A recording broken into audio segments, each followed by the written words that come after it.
కొన్ని పట్టించుకోం. అదెలాంటిదంటే, కూరలో కరివేపాకులా తీసి పక్కన పెడతాం.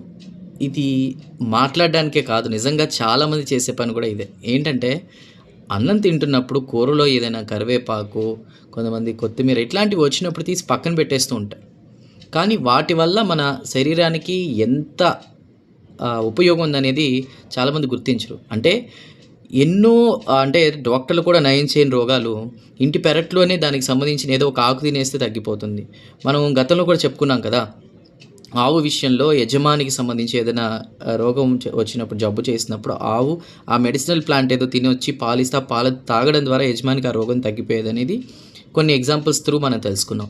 ఇక్కడ నేను చెప్పాలనుకుందేంటంటే, ఈ మధ్య కాలంలో చాలామంది అంటే ఐరన్ లోపంతో, కాల్షియం తక్కువుందని చెప్పేసి, కొంతమంది లేడీస్ డెలివరీ తర్వాత, ఇక చాలామంది లేండి వయసు పెరుగుతున్న కొద్దీ కాల్షియం తగ్గిపోయిందని ఇబ్బంది పడుతూ ఉంటారు.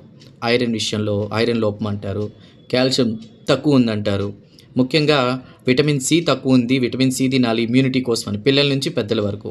తర్వాత పొటాషియం తక్కువుంది, ప్రోబయోటిక్స్ తక్కువున్నాయని చెప్పి ఇలా రకరకాల కంప్లైంట్లు. సో వీటన్నిటికీ కూడా ఒకే ఒక్క పదార్థం తింటే మీ బాడీ అంటే ఈ 4 రకాల విటమిన్స్‌లే కాదు, దాదాపు 300 రోగాల్ని నయం చేసేటువంటి శక్తి. అంటే అందరికి రోగాలున్నాయనేది నా ఉద్దేశ్యం కాదు. రాకుండా కూడా కొన్ని రకాల క్యాన్సర్స్‌ని కూడా నిరోధించేటువంటి శక్తి ఈ ఒక్క ఆకుకుందని మీకు తెలుసా? అదేంటనుకుంటున్నారా? మన ఇంటి పెరట్లోనే ఉంటుంది. వాటితో అంటే వాటి నుంచి వచ్చే కాయలతో మనం కూరలు చేసుకుంటాం. యెస్, మునగాకు. మునగాకనేది చాలామంది రాగి సంగటిలో కాంబినేషన్‌గా చేసుకుంటారు, కూరలు చేసుకుంటారు, పప్పులు వేసుకుంటారు. చాలామందికి దాని విలువ తెలుసు, తెలిసినోళ్ళు వండుకుంటారు. కొంతమంది కరివేపాకు తీసినట్టు తీసి పడేస్తారు.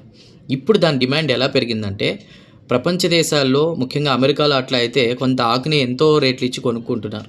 సో, అన్ని మెడిసినల్ లాభాలున్నటువంటి ప్లాంట్ అంటే ఆకు ఏదైనా ఉందంటే అది మునగాకు. యెస్, డ్రమ్ స్టిక్స్ లీవ్స్ అనేవి చాలా ఉపయోగకరం. ఎన్నో 17 రెట్ల పాల కంటే కూడా 17 రెట్ల ఎక్కువ ఉండేటువంటి కాల్షియం, 7 రెట్ల ఎక్కువ ఉండేటువంటి సి ఆరెంజెస్ కంటే కూడా విటమిన్ సి, జామకాయలో కూడా ఉంటుందనుకోండి విటమిన్ సి. తర్వాత ముఖ్యంగా ఈ పొటాషియం బనానాస్ కంటే, అరటిపళ్ళు కంటే ఎన్నో రెట్ల ఎక్కువైన పొటాషియం కావచ్చు. ఐరన్‌కి సంబంధించి కూడా కొన్ని పదార్థాలు తినమంటారు దానికంటే.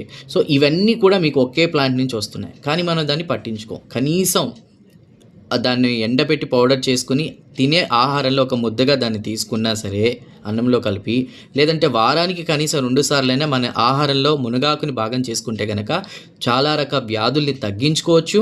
మన ఆరోగ్యం మన చేతుల్లోనే ఉంటుందని ఆరోగ్య నిపుణులు చెప్తున్నారు. మరి పాటిద్దామా?